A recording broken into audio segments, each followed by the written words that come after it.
ایک نوجوان جس کی تعلیم بھی نہیں تھی اور شکل بھی عام سی تھی، یعنی شکل بھی عام سی، عقل بھی عام سی اور تعلیم بھی نہیں تھی۔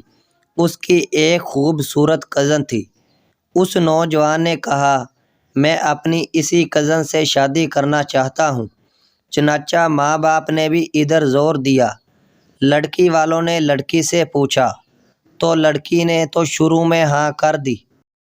نکاح ہو گیا، رخصتی بھی ہو گئی، لیکن جب وہ آ کر اس کے پاس رہی تو اب اسے پتہ چلا کہ یہ تو پکا جاہل ہے۔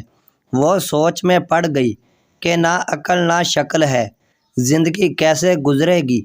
چنانچہ اس لڑکی نے دل ہی دل میں اس نوجوان کو ناپسند کرنا شروع کر دیا، مگر خاموش رہی۔ شادی کے 3-4 دن بعد عام طور پر دلہنیں اپنے ماں باپ کے گھر جاتی ہیں۔ یہ لڑکی بھی گھر چلی گئی۔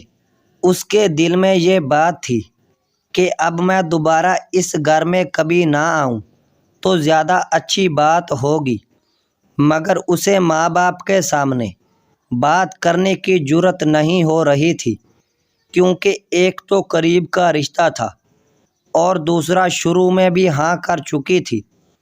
انہیں ایک گاؤں سے دوسرے گاؤں جانا تھا۔ رستے میں اس نے خاوند سے کہا، مجھے پیاس لگی ہے۔ قریب ہی ایک کنواں تھا۔ خاوند نے جا کر ایک طرف گڑگڑی رکھی اور کنویں سے ڈول کے ذریعے پانی بھرنے لگا۔ بیوی کے دل میں شیطان نے ایسی بات ڈالی کہ اس نے پیچھے سے اپنے خاوند کو کنویں میں دھکا دے دیا۔ جب دھکا دیا تو خاوند کنویں میں جا گرا۔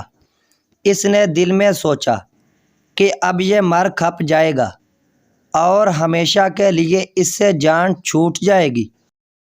اب وہ واپس ماں باپ کے گھر چلی گئی۔ اس نے ان کے پاس جا کر عورتوں والا مکر کیا۔ عورتیں مکر میں تو مشہور ہوتی ہیں۔ جیسے اخوان یوسف نے مکر کیا تھا، ویسے ہی اس نے بھی مکر کیا۔ وہ روتی ہوئی گھر پہنچی۔ ماں باپ نے پوچھا کہ کیا ہوا؟ خاوند مجھے بٹھا کر کہیں چلا گیا۔ میں اتنی دیر تک اس کا انتظار کرتی رہی۔ میں اکیلی تھی، مجھے ڈر لگنے لگا، کوئی غیر مرد آ جاتا تو میرا کیا ہوتا؟ مجھے جان کا خطرہ تھا اور عزت کا بھی خطرہ تھا۔ وہ تو بڑا بے پرواہ سا آدمی ہے، اس لیے میں واپس آ گئی ہوں۔ یہ سن کر ماں باپ کو بھی بڑا غصہ آیا کہ اس نے ہماری بیٹی کو اس طرح لاوارث چھوڑ دیا اور خود کہیں چلا گیا۔ یہ ایسا بیوقوف انسان ہے۔ اب ادھر کی بات سنیں۔ جب خاوند پانی میں گرا تو جان بچانے کے لیے اس نے ہاتھ پاؤں مارے تو اس کا ہاتھ اس رسے سے پڑ گیا جس کے ساتھ ڈول بندھے ہوتے تھے۔ اس نے اس رسے کو مضبوطی سے پکڑ لیا اور ڈوبنے سے بچ گیا۔ کافی دیر کے بعد اس نے ہمت کی اور آہستہ آہستہ رسے پر چڑھتے باہر نکل آیا۔ باہر نکل کر اس نے سوچا کہ میں کیا کروں؟ اس نے دل ہی دل میں کہا کہ مجھے توقع نہیں تھی کہ میری بیوی میرے ساتھ ایسا معاملہ کرے گی۔ کوئی بات نہیں، میں دوبارہ چلا جاتا ہوں۔ چنانچہ اب وہ دوبارہ سسرال کے گھر آیا۔ اتنے میں کپڑے بھی خشک ہو گئے تھے۔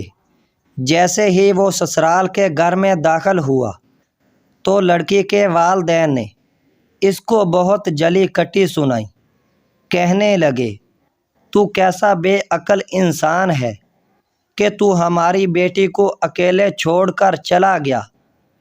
تو بڑا بے پرواہ ہے، تجھے اس کا ذرا خیال نہیں۔ انہوں نے جو کچھ کہا اس نے خاموشی سے سنا اور آخر میں صرف اتنا کہا کہ ہاں مجھ سے غلطی ہو گئی ہے، بہرحال آپ اپنی بیٹی کو بھیج دیں، ہمیں گھر جانے میں دیر ہو رہی ہے۔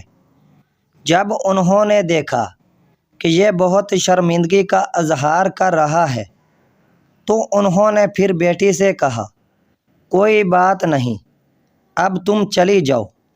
اب بیٹی تو چل پڑی، لیکن اس کے دل میں ایک بات بار بار آنے لگی کہ اگرچہ یہ ان پڑھ تھا، اگرچہ یہ بے عقل تھا، شکل اچھی نہیں تھی، مگر اس نے میرے ماں باپ کے سامنے میرا عیب تو چھپایا ہے۔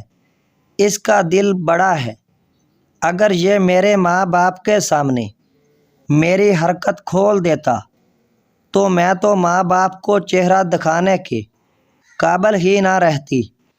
اس ایک بات پر اس لڑکی کے دل میں خاوند کی ایسی محبت پیدا ہوئی کہ اس نے اپنی بقایا پوری زندگی اپنی خاوند کی محبت میں گزاری۔